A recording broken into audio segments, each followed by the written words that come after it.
जय श्री कृष्ण चैतन्य प्रभु नित्यानंदा श्री अद्वैत गदाधर शिवासादि श्री गौर भक्त वृंदा।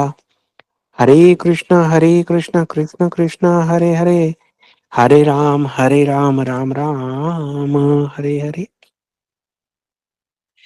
सर्वप्रथम मैं अपने दीक्षा गुरु नित्य लीला प्रविष्ट श्री श्रीमद् भक्ति वेदांत नारायण गोस्वामी महाराज जी के अभय चरण कमलों में अनंत कोटि दंडवत प्रणाम ज्ञापन करता हूँ। उनके अहेतु की कृपा की वांछा करता हूँ। तत्पश्चात मैं अपने शिक्षा गुरु नित्य लीला प्रविष्ट श्री श्रीमद् भक्ति वेदांत स्वामी महाराज श्रीला प्रभुपाद के अभय चरण कमलों में अनंत कोटि दंडवत प्रणाम ज्ञापन करते हुए उनकी अहेतु की कृपा की वांछा करता हूँ। तत्पश्चात हमारे साथ जुड़े हुए सब वैष्णवियों के चरणों में यथा योग्य प्रणाम स्वीकार हो। आप लोगों का बहुत बहुत स्वागत है। राम कथा का ये सत्र हमें रानी कौशल्या के महल में लेकर खड़ा है।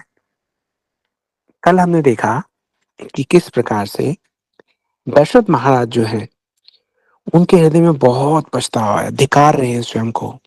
वो ये कहते हैं, मैं पुत्र का वियोग का समाचार सुनने के बाद भी जीवित हूं, इससे अधिक मेरा दुर्भाग्य और क्या हो सकता है। बहुत भारी ग्लानि है उनको। वो ये सोचते हैं, मैं तो राजा था, जब मैंने ये वचन दिया रानी कैकेयी को, तो मैं तो राजा था। राजा का कर्तव्य ये होता है कि वो कोई भी निर्णय लेने से पहले अपने मंत्रिमंडल से, सचिव से, गुरु से, वरिष्ठ ब्राह्मणों से कुछ मशवरा करता है, उसके बाद कोई निर्णय लेता है। लेकिन मैं तो सोच समझ कर निर्णय ही नहीं लिया। पूरा अयोध्या जो आज शोकाकुल है, शोक की अग्नि में प्रवेश कर रहा है, तो उसके लिए प्रत्येक व्यक्ति का, एक एक जीव का अपराधी जो है वो मैं ही हूं। भयंकर मानसिक पश्चाताप से ग्रसित है महाराज दशरथ। रुक रुक कर उनको श्री राम जी का शील, उनका चरित्र, उनकी मनोहर मुस्कान, शांत चितवन, सब बार बार उनकी आंखों के आगे कौंध रहा है। उनके मुख में वाणी नहीं है। सोचते हैं कि क्या राम के प्रति मेरा प्रेम इतना क्षीण था कि राम के वियोग में भी मेरे श्वास अब तक चल रहे हैं। तो ऐसी ऐसी बातें कह रहे हैं। सुमंत जी जो है, क्या कहें क्या ना कहें। सुमंत जी से बोलिए, आप कुछ तो बोलिए। सुमंत जी क्या बोले। बोलते बोलते उनका गला भर आया, वाणी कातर हो गई, अवरुद्ध कंठ है, आवाज निकल नहीं रही। हम्म तो वो ये कहते हैं कि महाराज, आप थोड़ा धैर्य धारण कीजिए। धैर्य धारण करने को जब कहते हैं आ, महामंत्री सुमंत दशरथ जी से, तो दशरथ जी उनको पकड़कर ये कहते हैं कि हे मित्र, मैं धैर्य धारण कैसे करूं, कैसे करूं मैं धैर्य धारण। तो फिर महामंत्री सुमंत को ये लगता है कि मैं इनको राम जी की थोड़ा सा समाचार देता हूं, उनकी कथा कहता हूँ, इनके हृदय को थोड़ी शांति पड़ेगी। तो वो ये सोच के कहते हैं, महाराज आप बैठिए, मैं आपको बताऊं जब हम यहाँ से गए राम जी के साथ तो क्या हुआ। उसके बाद उन्होंने राम जी का थोड़ा थोड़ा समाचार सुनाया, किस प्रकार से वो यहाँ से गए, अयोध्या वासी उनके साथ गए, तमसा नदी के तट पर रुके, तमसा नदी के बाद वो आगे गए, श्रृंगवेर पूर्व में गए, वहां क्या हुआ, प्रयागराज में क्या हुआ, उसके बाद सब सारी कहानी उनको जितनी जितनी पता थी वो सारी उन्होंने बता दी। तो उसके बाद उन्होंने कहा कि और सुनिए, राम सीता लक्ष्मण ने आपके लिए समाचार भी भेजा है। तो महाराज दशरथ जो है वो उनसे चिरौरी कर रहे हैं। महामंत्री सुमंत से कह रहे हैं कि क्या समाचार था, मुझे बताओ तो सही। हम्म? तो ये कहते हैं कि रामचंद्र जी ने बहुत मधुर वचन बोले थे आपके लिए। कहते बताओ क्या वचन बोले थे। तो महामंत्री सुमंत कहते हैं कि बिकल बिलो की मोहि रघुवीरा, बोले मधुर वचन धरि धीरा, तात प्रणाम तात संस कहु, बार बार पद पंकज गयउ, कर भी पाए परि विनय बिहोरी, तात करयु जनि चिंता मोरी, बन मग मंगल कुशल हमारे, कृपा अनुग्रह पुण्य तुम्हारे। वो ये कहते हैं कि श्री रामचंद्र जी ने बहुत मधुर वचन कहे थे आपके लिए महाराज। उन्होंने ये कहा था कि पिताजी से मेरा प्रणाम कहना और मेरी ओर से बार बार उनके चरण कमल पकड़कर उनके आशीर्वाद की वांछा करना। उसके बाद उनके पैर पकड़े पकड़े एक और विनती करना, आप मेरे पिताजी से कहिएगा कि हे पिताजी, आप जरा भी चिंता ना कीजिए। आपकी कृपा से, आपके अनुग्रह से, आपके पुण्य के प्रताप से किसी भी वन में और वन में जाने वाले मार्ग में हमारा कुछ भी अकुशल कभी हो नहीं सकता। हम सदैव कुशल मंगल से ही रहेंगे। और आपके अनुग्रह से वन जा गया हूँ मैं, इसलिए वहाँ पर जो वन है, वो भी मुझे राजमहलों का सा ही सुख देंगे। बोले आप मुझे आशीर्वाद दीजिएगा, मतलब राम जी ने आशीर्वाद माँगा है महाराज दशरथ से कि आप मुझे आशीर्वाद दीजिए कि आपकी आज्ञा का भली-भाँति पालन करके आपके चरणों का दर्शन करने के लिए मैं लौटकर फिर वापस अयोध्या आऊँगा। और उसके बाद उन्होंने माताओं के लिए भी कहा है। कहते-कहते महाराज महामंत्री सुमंत ने महाराज दशरथ को बैठा दिया। उन्होंने देखा कि महाराज दशरथ अब उनकी बात सुनने लगे हैं। उन्होंने कहा ना राम ने कहा, तो जैसे ही वो सुनते हैं राम, तो राम शब्द सुनते ही, राम जी का नाम सुनते ही ऐसा लगता है महाराज दशरथ के वो प्राण जो उनको छोड़कर जाने के लिए तत्पर थे, वो वापस उनके शरीर में प्रवेश कर जाते हैं। अब महामंत्री सुमंत कहते हैं कि महाराज केवल आपके लिए नहीं, माताओं के लिए भी संदेश भेजा है। माताओं के लिए भी?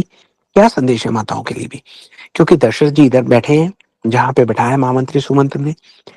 उनके एक तरफ कौशल्या जी हैं, एक तरफ सुमित्रा जी हैं। कुछ और लोग भी हैं, लेकिन वो मध्यपुर में हैं। मतलब दूर से देख तो रहे हैं कि ये 4 लोग आपस में बातें कर रहे हैं, लेकिन क्या बातें हैं, कुछ सुनाई देती हैं, कुछ उनको सुनाई नहीं देती। लेकिन माताओं का नाम आते ही माताएँ भी सुनने लगी, क्या है? तो सुमंत जी कहते हैं कि श्री राम बोले कि माताओं के पैरों में पड़-पड़ कर उनके उनके चरणों में अत्यंत प्रकार की, अनेक प्रकार की प्रार्थनाएँ अर्पित करने के बाद उनसे विनती करना और ये कहना कि हे माता, आप हर वो प्रयत्न करना जिससे कौशलपति पिताजी सकुशल रहें। इसका मतलब पिताजी का बहुत ध्यान रखना। उसके बाद गुरुजी के लिए संदेश भेजा है। गुरुजी के लिए संदेश भेजा है कि वो महाराज दशरथ को ऐसे उपदेश दें जिससे अवधपति महाराज दशरथ राम जी की चिंता करना बंद कर दें। उसके बाद सब पूर्ववासियों से, कुटुंबियों से, अयोध्या के एक-एक जीव से ऐसा निहोरा भेजा है उन्होंने, निहोरा मतलब रिक्वेस्ट, अनुरोध, विनती। ऐसा भेजा है कि अगर आप लोगों के मन में मेरे लिए कोई ज़रा-सा भी प्रेम है, तो ये जान लीजिए कि वही मनुष्य सब प्रकार से राम का हितकारी है, जिसकी चेष्टा से महाराज सुखी रहें। पुरजन परिजन सकल निहोरी, तात सुनायु बिनती मोरी, सोई सब भांति मोर हितकारी, जाते रह नर नाउ सुखारी। कहब संदेश भरत कइ आए, नीति न तजी राम पदु पाए, पाले प्रजी करम बन मानी, सोए मात सकल सम जानी। सब लोगों से अनुरोध कर लेना। हम्म। और हाँ, मेरा छोटा भाई भरत आएगा ना, तो भरत के आने पर उसको भी मेरा एक संदेश देना। देखिए राम जी को वहां से पता है। उन्होंने कहा, पिताजी से पहले प्रार्थना की कि आप मेरी चिंता मत कीजिए, क्योंकि राम जी को भी पता है कि किसके प्राणों पे संकट है। पिताजी के प्राणों पर संकट है। इसलिए विशेष आग्रह क्या है, विशेष संदेश क्या भिजवाया है महामंत्री सुमंत यहाँ तो, कि पिताजी को कहना कि हमारी जरा भी चिंता ना करें। उसके बाद माताओं को संदेश क्या है? माताओं को भी संदेश यही है कि तुम वही प्रयत्न करना जिससे कौशलपति पिताजी कुशल रहे। गुरु जी के लिए भी संदेश है। गुरु जी के लिए संदेश क्या है? गुरु जी से संदेश ये कहना कि वो ऐसे वचन कहें, ऐसे उद्गार दें, ऐसे उपदेश दें जिससे अवधपति पिताजी मेरी सोच ना करे। उसके बाद जितने भी हमारे अयोध्या के वासी हैं, उन सबको यही कहना कि वो हर वो चेष्टा करें जिससे महाराज महाराज सुखी रहे। उसके बाद दूसरा संदेश है, उनको पता है कि महाराज के तो प्राण संकट में हैं, लेकिन भरत भरत को क्या कहें? भरत के लिए उन्होंने संदेश ये भेजा है कि भरत जैसे ही वापस आए अयोध्या, तो उनको राम का संदेश दे दीजिएगा। राम का संदेश ये है कि हे भरत, राजा का पद आपको मिलेगा, तो राजा का पद पा लेने पर नीति ना छोड़ देना, कर्म वचन और मन से प्रजा का पालन करना और सब माताओं को समान जानकर उनकी सेवा करना। देखिए कितना गहरा संदेश दिया है। उन्होंने कहा है कि राजा का पद आपको मिलेगा, तो राजा का पद मिलने पर नीति ना छोड़ देना। भगवान राम जानते हैं कि होगा क्या। राजा का पद जब भरत को दिया जाएगा तो भरत क्या उस राज्य को स्वीकार करेंगे, वो करा देंगे। इसीलिए राम जी का संदेश ये है कि राजा का पद आपको मिलेगा, आप उसे प्राप्त कीजिएगा और नीति ना छोड़ दीजिएगा। क्योंकि उन्हें ये पता है कि पूरे जो मंत्रिमंडल है वो भरत जी को कहेंगे कि भाई आप राजा बन जाइए, नीति तो यही कहती है कि आपको राजा बनना चाहिए, राज सिंहासन पे आपको बैठना चाहिए। लेकिन ऐसी नीति को भरत जो है वो तोड़ देंगे।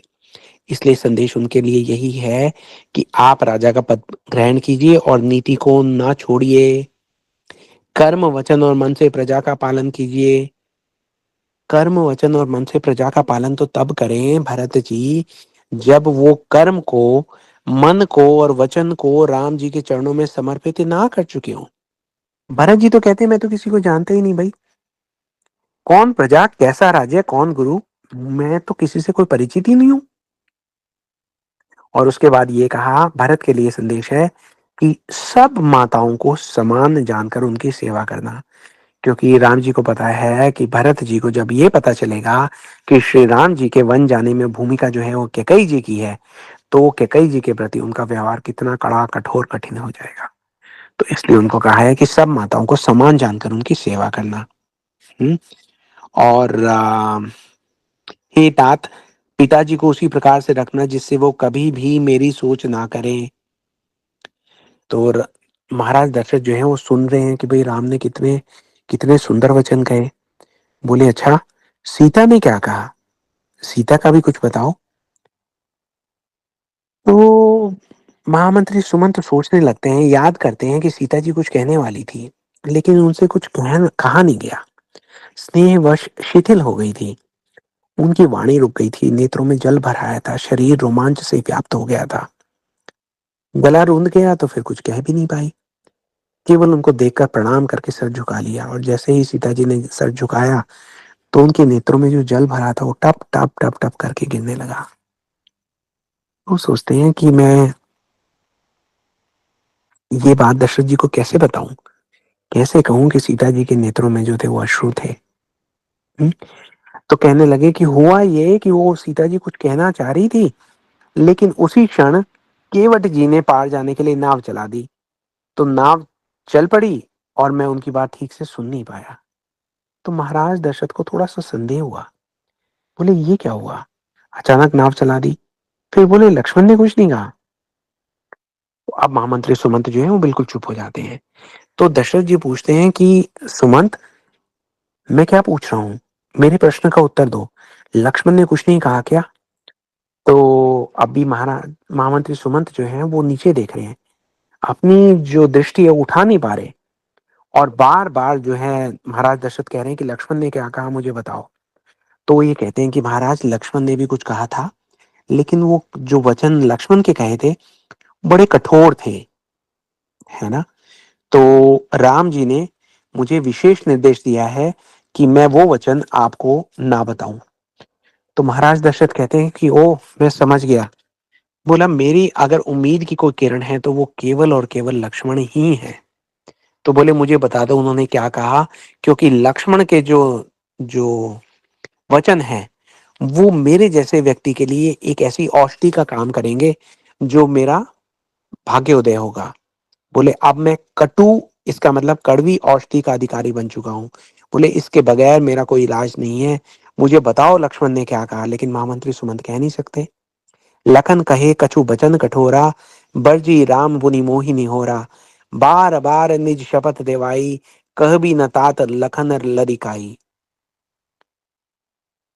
वो ये कहते हैं कि लक्ष्मण जी ने जो भी कहा वो राम जी ने उन्हें उन्हें दोबारा बोलने के लिए मुझे मना किया, मुझे बार बार अपनी सौगंध दे दी, बार बार निज शपथ दिवाई, और उसके बाद कहा हे तात लक्ष्मण का लड़कपन वहां ना कहना।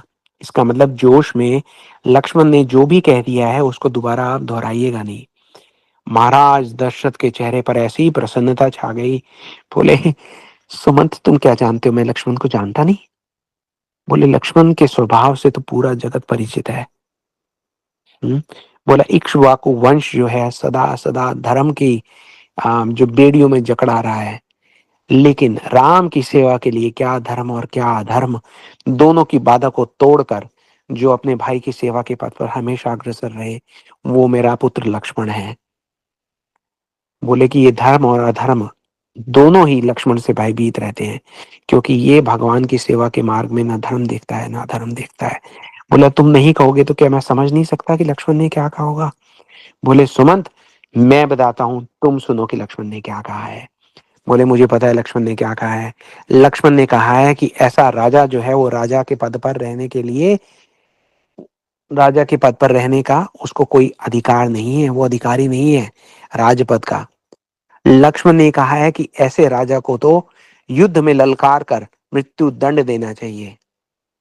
लक्ष्मण ने ये कहा है कि अगर मृत्यु दंड देने से वो बच जाए तो उनको कैद करके उनको कारागृह में डाल देना चाहिए, और कारागृह में डालने के बाद राम जी का राज्याभिषेक होना चाहिए।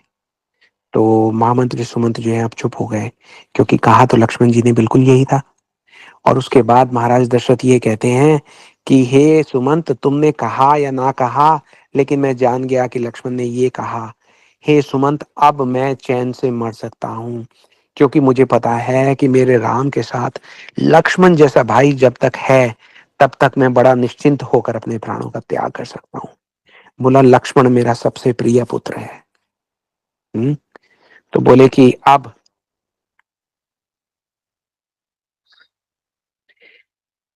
महाराज दशरथ कह रहे हैं कि मैं अब मृत्यु के लिए तैयार हो गया। लक्ष्मण के वचन सुन के अब राम को लेकर मेरे मन में कोई कोई व्याधि नहीं रही, कोई चिंता नहीं रही। राम के कदम कदम को निष्कंटक करने के लिए उनका छोटा भाई लक्ष्मण उनके साथ है। सूत बचन सुनतहि नर नाहु, परेउ धरनी और दारन दाहु, तलफत विषम मोह मन मापा, माजा मनु मीन कहू व्यापा। हम्म। तो अब वो एकदम प्राणों को त्यागने के लिए तत्पर हैं राजा। पृथ्वी पर गिर पड़े, उनके हृदय में भयानक जलन होने लगी, छटपटा रहे हैं। उनको उठाते हैं तो उठाते ही वो हाथ से छूटकर दीवार में जाके टकरा रहे हैं। सब रानियां विलाप करके रो रही हैं। गोस्वामी तुलसीदास जी कहते हैं इस महान विपत्ति का वर्णन करूं तो कैसे करूं। उस समय के विलाप को सुनकर तो दुख को भी दुख लगा और धीरज का भी धीरज भाग गया। करी बिलाप सब रोहु रानी, महा विपति की में जाई बखानी, सुनी बिलाप दुखु दुख लागा, धीरजु कर धीरजु भागा, प्राण कंठकत भयो भुलाऊ, मनि विहीन जनु व्याकल ब्याऊ, इंद्र सकल बिकल भई भारी, जनु सर सर सिज बरु बिनु मारी। राजा के प्राण कंठ में आ गए, मानो मणि के बिना का सांप जो है व्याकुल हो गया हो, इंद्रियां बहुत विकल हो गई, बिना जल के तालाब में कमलों का वन जो है मुरझा गया हो। कौशल्या जी बहुत घबरा गई।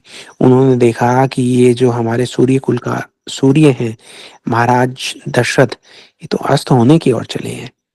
कौशल्या नृपुदी कमलाना, रवि कुल रवि अहितु जे जाना, और धरी धीर राम महतारी, बोली बचन समय अनुसारी। कौशल्या जी कुछ बोलने लगी। उन्होंने कहा हे नाथ, ये आप कैसी बातें कर रहे हैं। नाथ समुझी मन करी विचारू, राम वियोग पयोधि अपारू, करन धार तुम अवध जहाजू, चढ़े सकल प्रिय पथिक समाजू।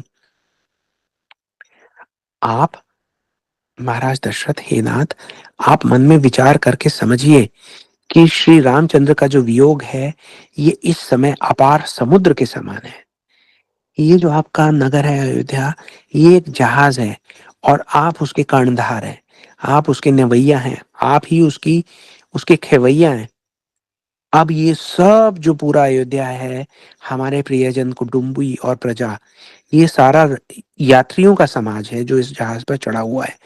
अगर आप धीरज धरेंगे तो हम सब पार पहुंच जाएंगे, नहीं तो सारा परिवार डूब जाएगा। हे प्रिय स्वामी, मेरी विनती हृदय में धारण कीजिए, तो श्री राम लक्ष्मण और सीता फिर आकर हमसे मिलेंगे। धीरज धरे न पाई पारू, ना ही न बढ़ई सब परिवारू, जो जिए धरी विनय पिय मोरी, राम लखन सिय मिले भहोरी। धरु धीरज उठी भय भयालु, कहू सुमंत कहे राम कृपालु, कहाँ लखन कहे राम सनेही, कहा प्रिय पुत्र बधु भैदेही। तो जैसे ही कौशल्या जी ने कहा कि अगर आप धैर्य धारण करेंगे तो श्री राम जी, लक्ष्मण जी, सीता जी फिर आकर मिलेंगे। तो जैसे ही ये कहा कि फिर आकर मिलेंगे, एकदम से राजा उठ बैठे, सुमंत का हाथ पकड़ लिया। कहूँ सुमंत कहे राम कृपालु। तो ये कह रहे हैं आ गए राम। क्या राम आ गए? सुमंत कहाँ है राम? कहाँ लखन कहाँ राम सनेही, कहाँ प्रिय पितृ बधु बैदेही। कौशल्या झूठ बोल रही है ना, राम कहाँ है, लक्ष्मण कहाँ है, कहाँ है बैदेही। तो अब सुमंत जी क्या कहें, कौशल्या जी को देखने लगते हैं। राजा व्याकुल होकर बहुत प्रकार से विलाप कर रहे हैं। रात हो गई है, लेकिन वो रात एक युग के समान बड़ी हो गई, बीत ही नहीं रही है। बिलपत राउ बिकल बहु बाती, भय जुग सरिस सिरासी नराती। तापस अंध साप सुधी आई, कौशल्या सब कथा सुनाई। वो ये कहते हैं, कौशल्या तुम कहाँ हो, कहाँ हो कौशल्या, मेरे पास आओ। कौशल्या जी तो उनके सामने। कौशल्या जी कहती है, नाथ मैं तो यहीं पे हूँ। कहती है, मेरा हाथ पकड़ लो। कौशल्या, मुझे कुछ दिखाई नहीं दे रहा। कौशल्या जी हाथ पकड़ती हैं। तो वो ये कहती है, नाथ आपको दिखाई नहीं दे रहा। महाराज दशरथ कहते हैं कि मुझे तो ये जो मेरा कक्ष है, इसकी दीवारों पर वो काले साए दिखाई दे रहे हैं। कौशल्या जी कहते हैं, काले साए, कैसे काले साए महाराज। तो महाराज दशरथ कहते हैं कि ये काले साए श्रवण के माता पिता हैं, ये मुझे लेने आए हैं, इनके श्राप के फलीभूत होने का समय आ गया है देवी। तो कौशल्या जी कह रही है, नाथ ये आप कैसी बातें कर रहे हैं, कौन श्रवण कुमार, किसके माता पिता, कैसे साए। तो महाराज दशरथ कहते हैं, देवी ये मेरे अंतिम वचन है, तुम ध्यान से सुनो। फिर महाराज दशरथ पूरी अपनी कथा सुनाते हैं। वो ये कहते हैं कि जब मैं किशोरावस्था में था तो मैं युवराज था। हर प्रकार की अस्त्र शस्त्र विद्या में मैं पारंगत था। मैं शब्द भेदी बाण चला दिया करता था। शब्द सुनकर जहां से शब्द आया वहां पे मैं तीर चलाता था, और जिसने वो शब्द किया हो उसे मैं अपना निशाना बना सकता था। तो बोले मैं युवराज था, तो युवराज का कर्तव्य होता है कि घूम घूम कर राज्य में पता करे कि किसी को कोई कष्ट तो नहीं है। तो रानी, उन्हीं दिनों की बात है कि हमारे राज्य की सीमा से लगते हुए एक जनपद में एक नरभक्षी जो सिंह था, उसका बड़ा आतंक फैला हुआ था। वो रोज रात को घुसकर गांव में किसी न किसी को पकड़कर खा जाता था। तो वो नरभक्षी सिंह का जो आतंक था वो चारों ओर फैलता गया, फैलता गया। खबर जब मुझ तक पहुंची तो मेरे पिताजी ने मुझे रवाना किया कि देखिए आप युवराज हैं, आपका कर्तव्य है कि अपना बाहुबल दिखाकर जो जनपद है उनकी रक्षा कीजिए। तो बोले मैं वहां पे गया, मैंने उनसे पूछा, तो मुझे पता लगा कि ये जो ब्याध है, कि ये जो सिंह है, ये रोज रात को आता है। तो और रात को आता है और पहले जाता है वहां पे नदी में, और सरयू नदी का जल पीता है, और उसके बाद इधर गांव की ओर आता है। तो लोगों ने मुझे जैसे जैसे बताया था, मैंने उनके मार्गदर्शन के में चलता हुआ मैं उस घने वन में जा पहुंचा जो सरयू जी के पास पास था। तो मैं वहां पर रुक कर उस सिंह की प्रतीक्षा करने लगा। जब मैं सिंह की प्रतीक्षा कर रहा था तो अचानक गड़ गड़ की आवाज आई, और मुझे लगा कि कोई जो है वहां सरयू नदी में कोई जल पीने के लिए आया है। शब्द भेदी बाण तो मैं चला ही सकता था। मैंने वो बाण खींचा और पूरे बल के साथ उस बाण को छोड़ दिया। वो बाण जाकर जैसे ही अपने लक्ष्य को बेधता है तो मुझे सुनाई देती है एक आवाज, हे पिता, हे माता। तो बोले मैं भागकर वहां गया तो देखा वहां पे तो कोई सिंह नहीं है। वहां पे तो एक किशोर अवस्था का एक बालक जो है वो वहां पर तीर के द्वारा बिंधा हुआ तड़प रहा है। तो बोले मैं भाग कर गया, उसका तीर खींच के निकाला। तो मैंने उससे पूछा कि हे युवक, तुम कौन हो। रात के समय तो कोई कोई मानव, कोई मनुष्य सरयू जी के निकट भी नहीं आता, तुम इस इतनी रात को यहाँ पर आए क्यों। तो तब उसने मुझे बताया कि उसका नाम श्रवण है। वो अपने माता पिता को, उसके माता पिता अंधे हैं और बहुत वृद्ध हैं, वो चल फिर नहीं सकते। तो श्रवण कुमार उन दोनों को टोकरी में बैठाकर तीर्थों की यात्रा करते करते सरयू जी के निकट आया था। रात को माँ बाप की, उसके माता पिता की नींद खुली तो उन्होंने जल मांगा। तो जल ढूंढते ढूंढते श्रवण जो है रात के समय सरयू नदी के तट पर आ गया। मैं तो सोच भी नहीं सकता था कि कोई मनुष्य रानी, हे देवी, रात के समय नदी के तट पर जाकर जल भरेगा। तो मेरे से तो ये बहुत भारी भूल हो गई। मैंने उससे बार बार क्षमा मांगी। बड़ा पछतावा हो रहा था, बहुत पश्चाताप था। तो उस युवक ने कहा कि हे राजा, ये तो होनी है, होनी तो जो होती है वो होकर रहती है। आप एक काम कीजिए, ये कमंडलू लीजिए जिसमें मैंने जल भरा था अपने माता पिता के लिए। उसने मुझे दिशा दिखाई और कहा कि जाकर मेरे माता पिता को ये जल पिला दीजिएगा, और उसने मेरे हाथों में अपना दम तोड़ दिया। बोले कमंडलू को हाथ में लिए लिए जब मैं गया माता पिता के पास तो मेरे चरण की आहट सुनकर ही वो जान गए कि ये श्रवण कुमार नहीं है। उन्होंने जानना चाहा कि कौन है। मैंने उनसे बहुत अनुरोध किया कि पहले आप जल ले लीजिए, फिर मैं आपको बताता हूँ, लेकिन वो माने नहीं। बोले फूट-फूट कर रोते-रोते मैंने उन्हें पूरी व्यथा अपनी सुनाई।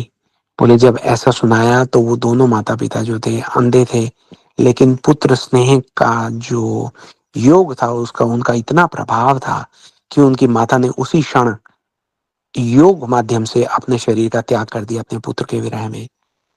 पिता ने जब देखा कि मेरा पुत्र श्रवण कुमार तो चला गया, मेरी पत्नी भी शरीर छोड़कर चली गई, तो उन्होंने कहा, हे राजन ध्यान से सुनिए, अब मैं भी अपना शरीर छोड़ता हूँ। लेकिन जाने से पहले मैं आपको श्राप देता हूँ कि जिस प्रकार हम अपने पुत्र के वियोग में अपना शरीर छोड़ रहे हैं, उसी प्रकार से एक दिन आप भी अपने पुत्र के वियोग में अपने शरीर का त्याग करने के लिए बाध्य हो जाएंगे। तो ये पूरी कथा जब सुनाई उन्होंने,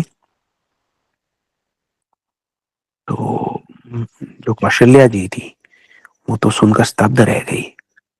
हम्म। तापस अंध साप सुधी आई, कौशल्या सब कथा सुनाई। कौशल्या जी को कहते हैं कि ये उन्हीं की परछाइयां मुझे चारों ओर दिखाई दे रही हैं।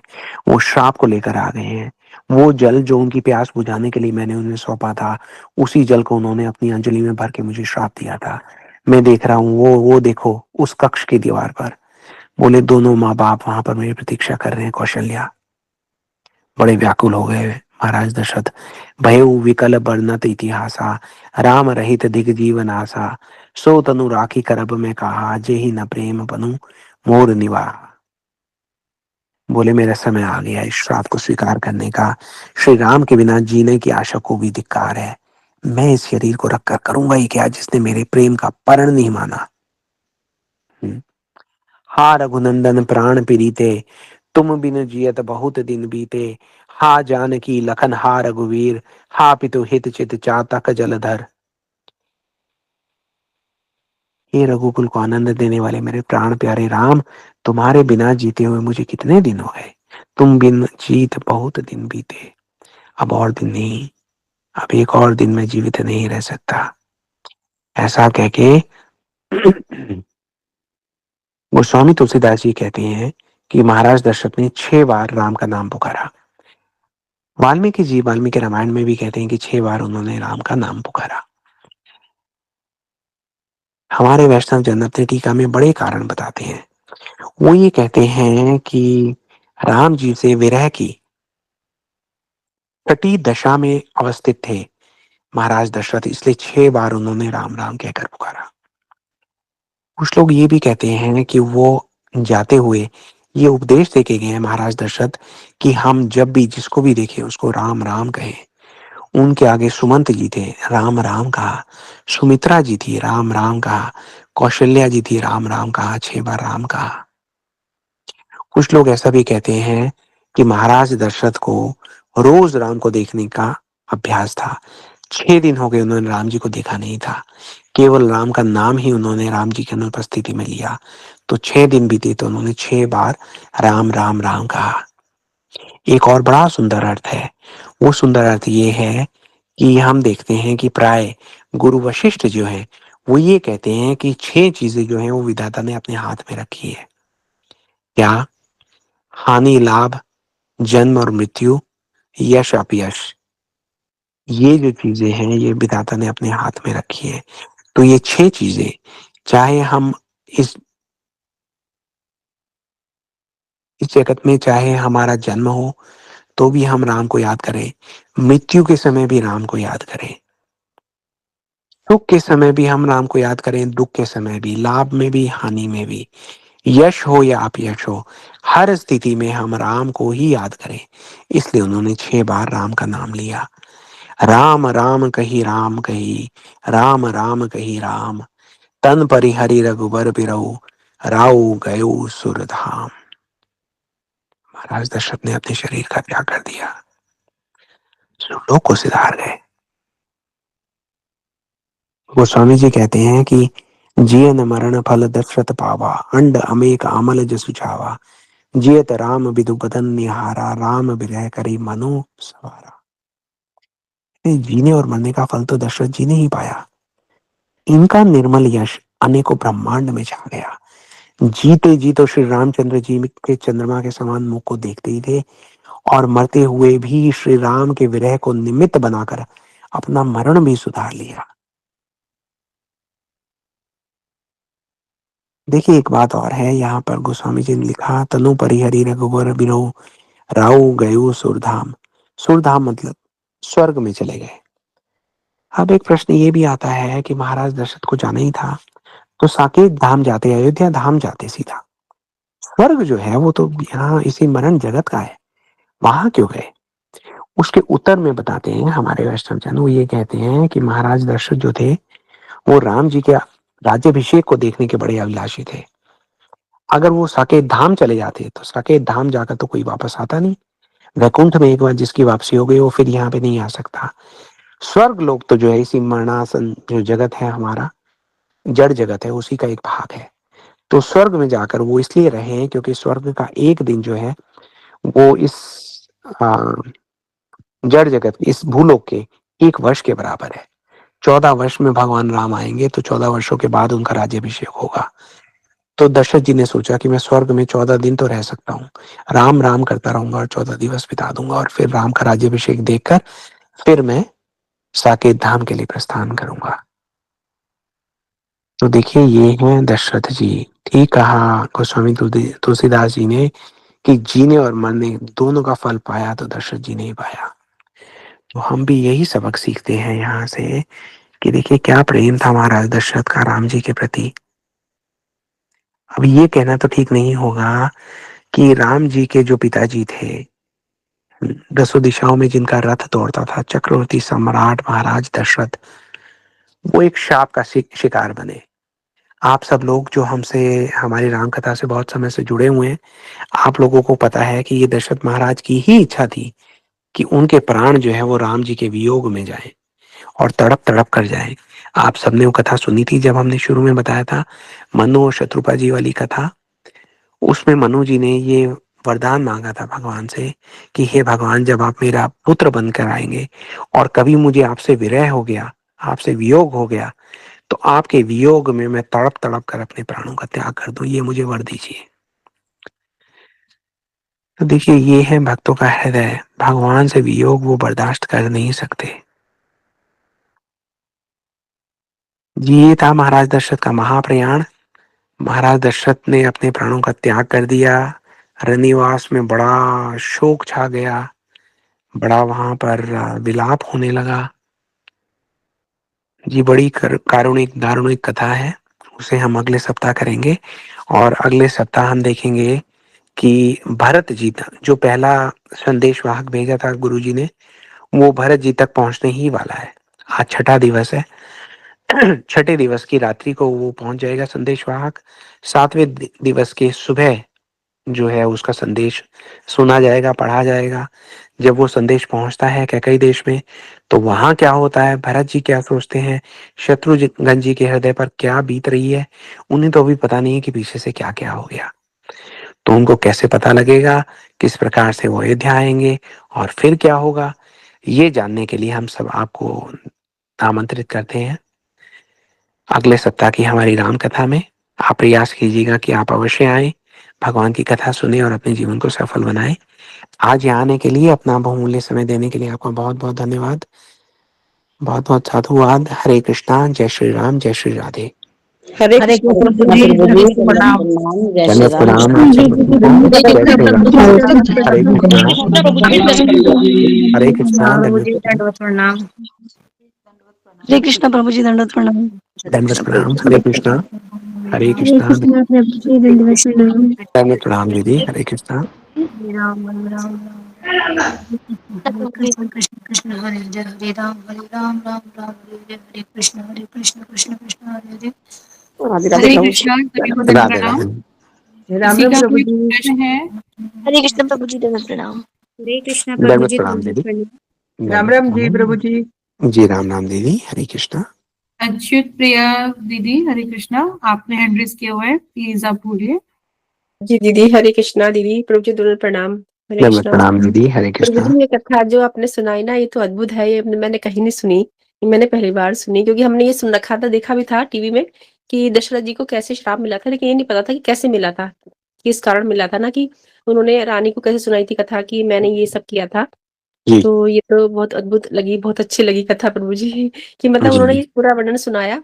ये बहुत ही सुंदर था प्रभु जी, अद्भुत आपके लिए। मैं क्या जी, बोलूँ, दंडवत प्रणाम आपको, अनंत कोटि दंडवत प्रणाम प्रभु जी। थैंक यू सो मच इतनी सुंदर कथा दंडवत के लिए। प्रणाम दीदी, दंडवत प्रणाम, हरे कृष्णा।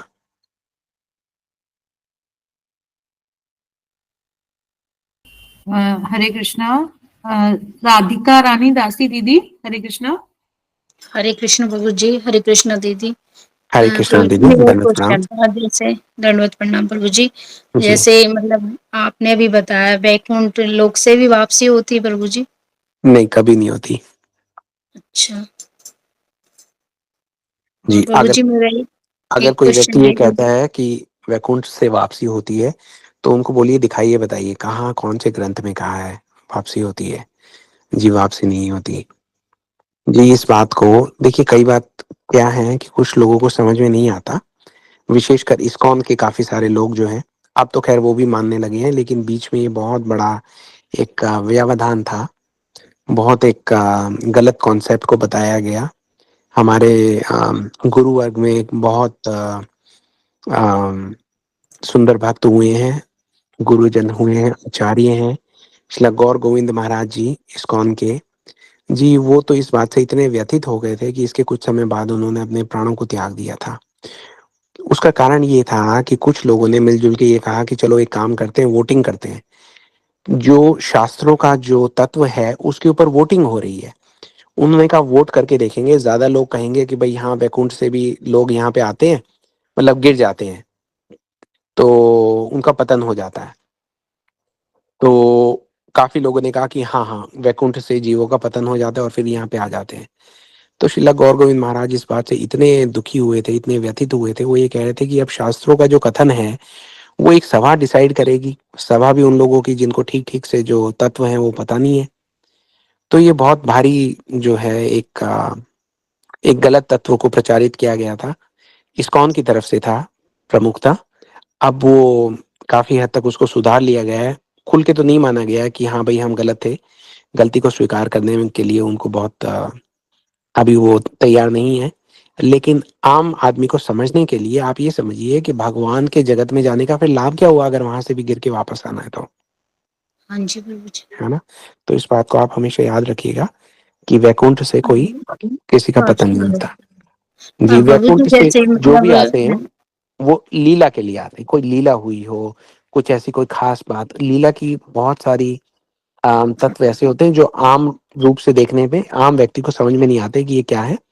तो वो गलतफ़हमी तो लोगों को हो सकती है, लेकिन जो तत्व है वो यही है कि भगवान के धाम जो गया वो वापस नीचे नहीं आता। जी प्रभु जी। प्रभु जी, जैसे मतलब जैसे हम विष्णु भगवान की जो पूजा करते हैं वही वैकुंठ को जाते हैं या फिर कृष्ण भक्त, ऐसा भी कुछ है? ये देखिए, पहले ये समझिए कि वैकुंठ है क्या? वैकुंठ वो जगत है, जो चित्त जगत है वो वैकुंठ है। हाँ वैकुंठ का जी। मतलब वहाँ पे कोई कुंठा नहीं है। कुंठा नहीं है, हाँ जी। तो अब वैकुंठ में जो है अलग-अलग प्रकोष्ठ हैं, अलग-अलग धाम बने हुए हैं। ये सारे ही वैकुंठ हैं। जो अयोध्या धाम है वो भी वैकुंठ में ही है ना? अच्छा, वैकुंठ में हाँ। घुसते ही आप देखते हैं कि पहले जो है नारायण जो है भगवान का जो फॉर्म है, उनके वो सारे धाम हैं, महालक्ष्मी हैं, बहुत सारी लक्ष्मियाँ हैं। हुँ? तो फिर आप उसके ऊपर जाते तो अलग-अलग जो है सबके प्रकोष्ठ आते रहते हैं। प्रकोष्ठ कह लीजिए या बड़े-बड़े जो उनके धाम हैं, वो आते रहते हैं। है पूरा ही वैकुंठ, कुंठा तो कहीं अच्छा, है हाँ, ही हाँ। नहीं। यही समझ में नहीं आ रहा था। जी, हाँ जी प्रभु जी। ठीक है ठीक है दीदी। प्रभु जी, हरे कृष्णा। हरी धन्यवाद प्रभु जी, दंडवत जी, प्रणाम। दंडवत प्रणाम। दीपा दीदी, हरे कृष्णा। हरे कृष्णा दीदी, दंडवत प्रणाम। हरे कृष्णा प्रभु जी, दंडवत प्रणाम। दंडवत प्रणाम दीदी। प्रभु जी, आप इतनी अच्छी कथा सुनाते हैं कि वाकई में आज की कथा ऐसी हो गई थी कि आंखों से अश्रु बह रहे थे। बहुत अपने को कंट्रोल कर करके मतलब दशरथ जी के बारे में ये सब सुनकर जी, देखिए आज की जो कथा है वो है ही इतनी इतनी कारुणिक। कल भी हमने ये कहा था कि ये सब सारी कथाएं हमारे हृदय को द्रवित करने के लिए ही आई हैं। तो हमें इसी प्रकार से इन्हें सुनने का प्रयास करना चाहिए कि महाराज दशरथ का क्या प्रेम था ना, बार बार सुने, बार बार उसको दोहराएं, समझें, रोएं। तो ये हमारे हृदय का, जैसे कल भी हमने ये कहा कि भगवान के भक्तों का जो चरित्र है और उनका जो प्रेम है भगवान के प्रति, उसको सुन सुनकर जैसे ही हम रोते हैं तो हमारे जो पुराने इतने सारे पाप इकट्ठे हैं वो सारे जो है वो जलकर भस्म हो जाते हैं। तो यही हमारी प्यूरिफिकेशन का तरीका भी है ना। इसी प्रकार से हम थोड़ा थोड़ा अपनी भक्ति में आगे बढ़ सकते हैं। प्रभु जी, आप जो कथा सुनाते हैं ना, बहुत मतलब आपके सुनाने का तरीका बहुत ही अच्छा है। उससे कैसे जो भी इंसान हो तो उसके मतलब उसको वो भावुक हो ही जाएगा। आप बहुत अच्छी कथा सुनाते हैं। जी धन्यवाद दीदी, हमारा उत्साह बढ़ाने के लिए।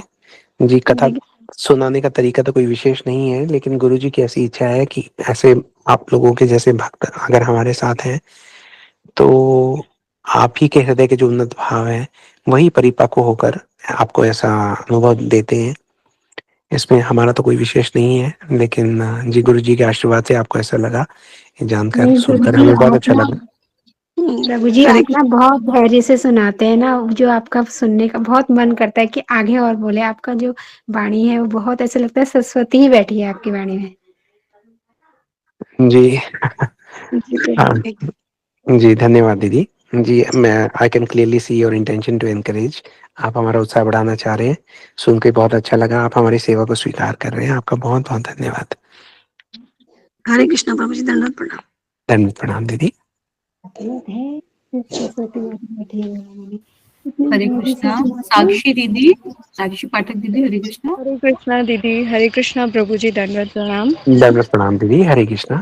बहुत मार्मिक कथा थी, बहुत अच्छा लगा और मेरे तो बहुत सारे डाउट्स भी क्लियर हो गए। जो मुझे आपसे ऑलरेडी क्वेश्चन करने थे, मैंने सोचा था कि जब ये दशरथ जी का संवाद आएगा तब मैं आपसे पूछूंगी, क्योंकि ये क्वेश्चन हमेशा मेरे माइंड में आता था कि दशरथ जी जिनको भगवान ने यहाँ लीला करने के लिए पिता रूप में चुना, तो आज जैसे क्लियरली आपने बताया ना कि वो मनु शत्रुपा पहले थे और उन्होंने ऐसा चाहा था कि उनके वियोग में उनके प्राण जाएं। और मैं हमेशा सोचती थी कि दशरथ जी इतने ज्ञानी और पुत्र वियोग में क्यों उन्होंने अपने मतलब प्राणों का त्याग किया, उनको स्वर्ग क्यों मिला, उनको सीधे वैकुंठ धाम वो क्यों नहीं गए। और अगर दशरथ जी पुत्र वियोग में इस तरह से फंसे थे तो हम जैसे आम इंसान तो कितने सारे पेरेंट्स हैं ना जिनके बच्चे हमेशा के लिए चले जाते हैं, तो उनकी लाइफ तो बहुत ही ख़राब हो जाती है। और यहाँ पर तो ये भी था कि कुछ वर्षों बाद राम जी, सीता जी सबको वापस आना था, फिर भी उन्होंने अपने प्राणों का त्याग कर दिया। तो ये क्वेश्चन हमेशा से मुझे परेशान करता था, लेकिन आज काफ़ी हद तक क्लियर हो गया है, तो मुझे बहुत अच्छा लगा। जी, आपने कल कहा था कि महाराज दशरथ से संबंधित आप कुछ प्रश्न पूछना चाह रहे थे, इसीलिए आज की कथा में हमने 2-3 बातें कही, क्योंकि महाराज दशरथ से संबंधित ये वो प्रश्न हैं जो बहुत लोग जो है अक्सर पूछते रहते हैं। तो बड़ा इम्पोर्टेंट है इनका क्लियर होना, इसलिए हमने तभी रिमाइंड भी करा दिया, क्योंकि हो सकता है आप लोग भूल गए हों। काफ़ी समय पहले कथा हुई थी मनु और शत्रुपा जी की। उसमें शत्रुपा जी ने महाराज से कहा कि भगवान से कहा कि मुझे आपके जैसा ही पुत्र चाहिए। भगवान बोले मेरे जैसा तो और कोई है नहीं, तो मुझे ही आना होगा। ठीक है, मैं ही आ जाऊंगा। उसके बाद मनु जी से कहा कि आप भी कुछ मांगिए। मनु जी बोले इन्होंने जो मांग लिया, मेरे लिए भी वही है।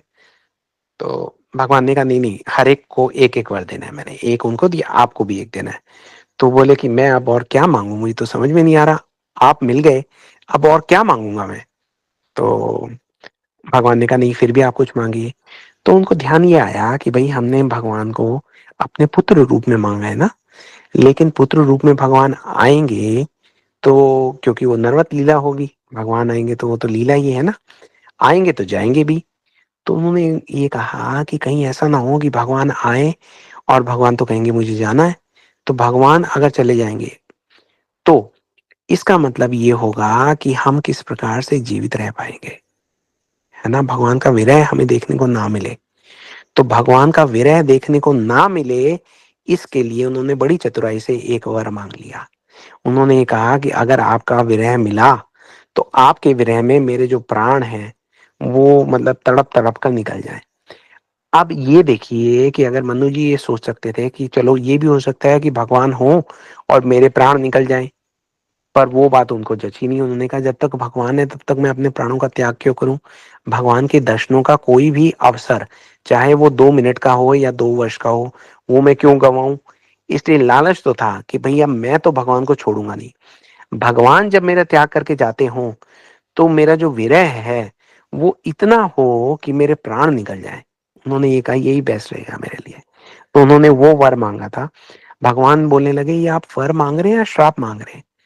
तो मनु जी बोले बस ये मैंने मांगा है भगवान। अभी अभी आप इतनी लंबी लंबी बातें कर रहे थे, मैं तो वर देता हूँ, आप भी लीजिए वर। अब मांग लिया मैंने वर, दीजिए आप, आपको देना होगा। तो भगवान जो है वो तो भक्त वत्सल है, भक्त ने मांग लिया तो भगवान ने हाथ जोड़कर उनको वो वर प्रदान किया। बड़ी बड़े बहुत सारी चीजें, एक एक बात के पीछे बहुत बहुत चीजें है ना। हम लोग ये देखते हैं कि हमारा दुर्भाग्य ये है कि इन सब बातों को डिटेल में कभी बताया नहीं गया, इसलिए इतने सारे लोग जो हैं बहुत सारे संदेह लेकर घूम रहे हैं ना। उस दिन कोई पूछ रहा था कि भाई वो सीता जी ने जो वो सोने का हिरन था उसको क्यों कहा कि भाई आप इसको लेकर आइए, हैं? तो उनको हम बता रहे थे कि देखिए उसके पहले जयंत आए थे। मारीच तो सोने का हिरन बन के बाद में आया था। पहले तो जयंत जो था वो कौवे का रूप लेके आया। तो सीता जी ने देख लिया कि ये तो जयंत है। तो सीता जी ने जब कौवे को देख लिया कि ये इंद्र का पुत्र जयंत है, तो क्या उन्होंने सोने का हिरन, और सोने का हिरन कहीं होता है, नहीं होता। सीता जी ने देख लिया कि ये तो मारीच है। जब और उसको ध्यान से देखा तो मारीच के पास में जाके उन्होंने ये देखा कि मारीच ने भगवान से प्रार्थना की है कि हे भगवान ये रावण कह रहा है कि या तो मैं सोने का हिरन बन के आपके पास आऊं वरना ये मुझे मार देगा, और सोने का हिरन बन के मैं आपके पास आया तो आप मुझे मार दोगे। अगर मेरी मृत्यु आपके हाथों हुई तो मेरा कितना बड़ा कल्याण हो जाएगा। तो हे भगवान ये मेरी आप जो प्रार्थना है इसे स्वीकार कीजिए और आप मुझे इस दुष्ट राक्षस जो रावण है उससे मुझे छुटकारा दिलाइए। तो इस प्रार्थना के साथ मारीच जो है सोने का हिरन बन के वहां गया था।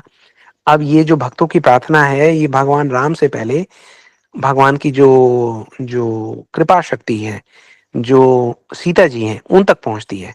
तो उन्होंने देखा कि ये जीव जो है रावण से बचने के लिए हमारे पास आया है और राम जी इसको देख ही नहीं रहे। तो राम जी अगर अपनी कृपा दृष्टि किसी पे ना डालें, राम जी क्यों नहीं देख रहे थे मारीच को। उनको पता है मारीच जो है राक्षस है, भगवान नहीं देखते। लेकिन यहाँ पे राक्षस जो है वो एक प्रार्थना लेकर आया है। तो उसकी सिफारिश लेके सीता जी गई कि हे नाथ देखो देखो सोने का हिरन। तो राम जी ने कहा अच्छा ओके होगा सोने का हिरन, हम क्या करें। बोली नहीं नहीं मुझे ये चाहिए। मुझे ये चाहिए का क्या मतलब ये है, जो सीता जी है वो तो भक्ति स्वरूप है ना, उनको चाहिए मतलब वो भक्ति ही देंगी और क्या देंगी। तो इसका मतलब ये था कि आप इसे मुझ तक लेके आइए, मैं इसको भक्ति दूंगी। उनको पता था, तो भक्ति देने के लिए उन्होंने कहा कि इस हिरन को मेरे पास लेके आइए। और अगर ये मतलब जीवित ना भी आए, क्योंकि मारीच तो मन बना चुका था अपने प्राणों का त्याग करने का, इन्होंने कहा कि इसको हम अयोध्या लेके चलेंगे। कौन सी अयोध्या लेके चलेंगे, ये इस जड़ जगत वाली अयोध्या नहीं, इसको हम अपने धाम लेके चलेंगे। कितना बड़ा, एक बात कहने में ही इसे कहते हैं बड़ा वरदान दे देना। मारीच को तो पता नहीं था वरदान भी क्या मांगे। सीधा मतलब कहने का मतलब ये है कि जब हम इन कथाओं को खोल कर बैठते हैं तो समझ में आता है ये है क्या और हम क्या समझते थे। और ऐसा एक एक पेज में है रामचरितमानस के। तो चलिए, हमें बहुत प्रसन्नता है कि आपने जो आज सुना उससे आपको मदद मिली, आपका विश्वास दृढ़ हुआ राम कथा में। बहुत अच्छी बात है। जी प्रभु जी, बहुत भगवान बहुत कृपालु, बहुत दयालु हैं। और ये मैंने भी जैसे रामायण पढ़ी है तुलसीदास जी की, ये वाल्मीकि रामायण में है या गुरुजनों के भाव हैं जो कभी उनको ऐसी अनुभूति हुई, या ये और भी देखिए क्लियरली सब कुछ लिखा हुआ है? ये देखिए बहुत जगह अलग अलग बातें लिखी हुई हैं, कई जगह टीके भी लिखे हुए हैं, है ना। बहुत सारी चीजें क्या होती हैं कि अक्सर मैं तो उलझ के इसलिए रह जाता हूँ क्योंकि बहुत सारी चीजें हैं। गीतावली लिखी है तुलसीदास जी ने, उसमें बड़ी सुंदर सुंदर बातें लिखी हैं। फिर रामचरितमानस लिखी है, एक और ग्रंथ लिखा है, ये तो केवल तुलसीदास जी का है, फिर वाल्मीकि जी का जो रामायण है वो अपनी जगह अलग से है। कंब रामायण में इतने सारे तत्व आपको समझने को मिलते हैं। सीता जी का चरित्र जैसा प्रकाशित हुआ है आध्यात्म रामायण में, वैसा तो आपको लगेगा पूरी रामायण ही सीता जी की है। आध्यात्म रामायण अगर आप पढ़ेंगे, आनंद रामायण में अलग से इतने सुंदर सुंदर रहस्य खोले गए हैं। तो इतनी सारी चीजें हैं पढ़ने के लिए, कोई चीज कहीं से है, कोई चीज कहीं से है। जी, मैं प्रयास करूंगा इसको ढूंढ के लाने का कि ये कहाँ पे है। लेकिन ये जो मैंने आपको सीता जी वाला भाव बताया, ये तो टीका है ना? और जब ये हम टीका समझ लेते हैं, तो फिर बिल्कुल क्लियर हो जाता है हमें कि हाँ, इसके अलावा तो कुछ हो ही नहीं सकता। आप देखिए, लॉजिक ये समझिए कि जब वो सुमंत आया कौवा बन के, तो उसको भी तो सीता जी ने पहचान ही लिया था ना कि ये कौवा क्या है। तो और दूसरी बात ये है कि सीता जी नहीं पहचानेंगी तो कौन पहचानेगा? ये कहना कि सीता जी ने सोने का हिरन मांगा, इसका मतलब सीता जी कोई आम इस जगत की कोई लड़की हैं जिन्होंने सोने का हिरन मांग लिया, जैसे उनको कोई सोने की कमी है ना? उन्होंने कहा आजकल गोल्ड का प्राइस ऊपर गया हुआ है, सोने का हिरन ले आते हैं, ये अच्छी कैपिटल इन्वेस्टमेंट है। तो ऐसा ऐसे व्यक्तियों की बुद्धि का भी आप क्या बोलेंगे और क्या नहीं बोलेंगे ना?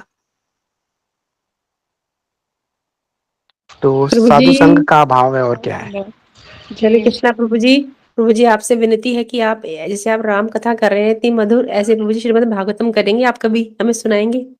जी, ऐसा हमें आप लोगों प्रभु का जी आदेश प्लीज होगा ये तो तो जरूर बिल्कुल करेंगे। करिएगा। इसके बाद तो श्रीमद् भागवतम आपसे हम सब सुनना चाहेंगे। प्रभु जी जी, जी प्रभु जी, श्रीमद क्योंकि आप ना हमें हमें डूबना चाहते हैं कृष्ण रस में ना, जैसे आपने राम रस में डूब दिया ना, ऐसे ही कृष्ण रस में पिला दीजिए प्रभु जी एक बार, क्योंकि ना इतनी मधुर कथा कहाँ मिलेगी हमें घर बैठे ना। जी, आप मुझे 500 लोग रोज ला के दीजिए सुनने के लिए। मैं श्रीमद् भागवतम आपके लिए हर रोज 2-2 घंटे करने के लिए तैयार हूँ। कोशिश करेंगे प्रभु जी, प्रभु जी पर और कोशिश हमारे प्रयास लिए कर कर सकते हैं, लीजिएगा प्रभु जी प्रयास कर और सकते सुनेंगे। हैं। श्रीमद् भागवतम सुनने में आपको वो आनंद आएगा ना, आपका पूरा जीवन ही बदल जाएगा। प्रभु जी तभी प्रभु जी हम आपसे विनती कर रहे हैं ना कि श्रीमद् भागवतम आप सुनेंगे, उसके बाद जब आप गौड़िया ग्रंथ में जाएंगे ना, तो आपको लगेगा कि मतलब क्लास बंद ही ना हो, ऐसा लगेगा आपको। आपको लगेगा कि ये भगवान की कथा, ये हम कि ऐसे। मैं तो एक देखिए, आप लोग तो उन्नत भक्त हैं, मैं अपनी बात बताऊं अगर, तो यूं लगता है कि करोड़ों जन्म से हम इसी बात की तो प्रतीक्षा में थे, अब ये क्यों बंद हो जाए। ये भाव बहुत, देखिए हमारे गुरु वर्ग ने विशेषकर जैसे मैंने गौड़ीय ग्रंथ की बात की है, ऐसी ही कृपा की है हम पर। वरना हमारा कैसे हम समझ सकते थे कोई भी बात, सारी बात जो बिल्कुल ओपन में इतनी क्लियरली लिखी गई है, लेकिन हमें वो भाषा ही नहीं आती। भाषा क्या है? प्रेम की भाषा। प्रेम की भाषा आते ही प्रत्येक जो अर्थ है वो स्पष्ट स्पष्ट दिखाई देता है। पहले समझ में ही नहीं आता था, ऐसा लगता था ये क्या है, ऐसा लगता था कुछ ओल्ड फैशंड कुछ स्टोरीज हैं which are basically not relevant in today's world. अब लगने लगा है कि भाई ये तो this is the eternal truth, highest science ही यही है। और बाकी सब जो है वो तो अनपढ़ों की तरह, एक आप यूं समझिए कि शूद्र या शूद्र से भी नीचे पशुवत जीवन जो है, वो ये पूरी दुनिया जो खुद को मॉडर्न कहती है, तो पशुवत जीवन का निर्वाह कर रहे हैं। तो ये बहुत कृपा है हमारे गुरुवर्ग की, विशेषकर ब्रह्म मत गौड़ीय संप्रदाय, उसके जो ग्रंथ हैं क्या रस भरा हुआ है। अभी गुरु जी की तिथि गई है 2 दिन पहले, तो हम ये सुन रहे थे कि कैसे कैसे क्या करुणा से भरे हुए हैं, हमें क्या क्या बातें बता गए हैं, हमें वो मार्ग दिखा गए हैं। मतलब आप किसी मार्ग पर जा रहे हैं और पता चले 1200 किलोमीटर दूर है और आपको पैदल जाना है, और आपको तभी पता लगे कि आप ये जो 1200 किलोमीटर वाला रास्ता एक शॉर्टकट है, 12 कदम में ही आप पहुंच सकते हैं, तो आपको कैसा लगेगा? ये ऐसी ऐसी बातें हमारे गुरुवर्ग जो है बता के गए हैं। हमें केवल खुद पर थोड़ा सा विश्वास रखना है कि अगर उन बातों को समझने के लिए हमें थोड़ी सी साधना भी करनी पड़े, थोड़ा सा कठोर नियम भी करना पड़े, थोड़ा सा भजन भी करना पड़े, तो भी हम कर सकते हैं। बस किसी भी चैलेंज को बड़ा नहीं समझना, अरे नहीं ये तो हमारे बस की नहीं है ना? जी, पूरा का पूरा जो हमें सामर्थ्य है।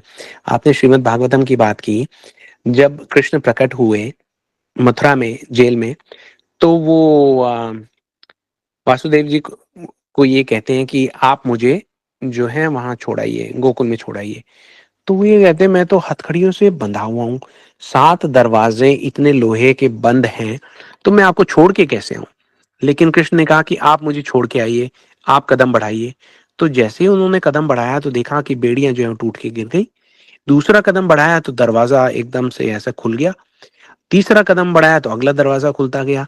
वो ये कह रहे हैं कि प्रहरी कहाँ गए? यहाँ तो बड़े मोटे मुस्टंडे पहरेदार बैठे रहा करते थे, सारे नींद में लुढ़क लुढ़क कर गिरते जा रहे हैं। क्यों? भगवान ने कहा ऐसा कीजिए, और वो करने के लिए उन्होंने कदम बढ़ाया। हमें भी ये करना है। भगवान हमें कह रहे हैं कि आप भक्ति कीजिए, हम कहते हैं नहीं नहीं हमारे तो बस की नहीं है, हम तो इतनी मतलब जंजीरें जो हैं वो हमें जकड़ी हुई हैं, है ना, हम तो हिल भी नहीं सकते।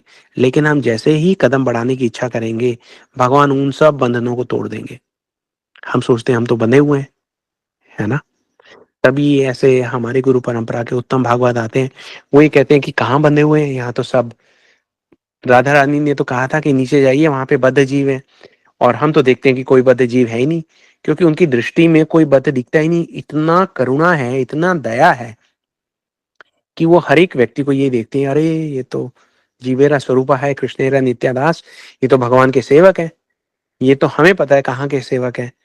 लेकिन जब वो मध्यम, उनको फिर जबरदस्ती मध्यम अधिकारी के स्तर पे आना पड़ता है, थोड़ा सा उनको ब्लैक एंड व्हाइट देखना पड़ता है, फिर हर एक का अधिकार देखना पड़ता है, फिर उसके लिए एक दवाई बनानी पड़ती है, वो दवाई उसको खिलानी पड़ती है, वो दवाई खाने के लिए क्या परहेज करने वो बताने पड़ते हैं, और फिर आशा करनी पड़ती है कि ये जीव सुनेगा।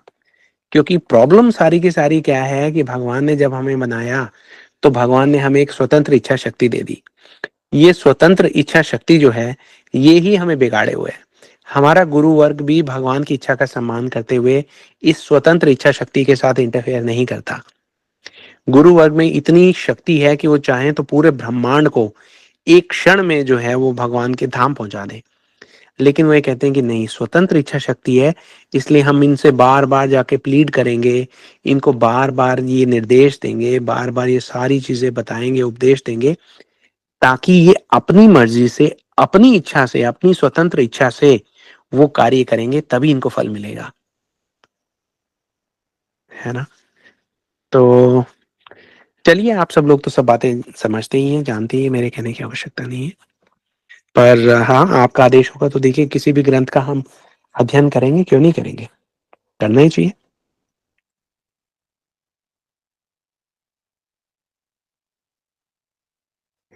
जी ठीक है दीदी, किसी और का कोई और प्रश्न? थैंक यू सो मच प्रभु जी। धन्यवाद, प्रणाम। धन्यवाद, प्रणाम।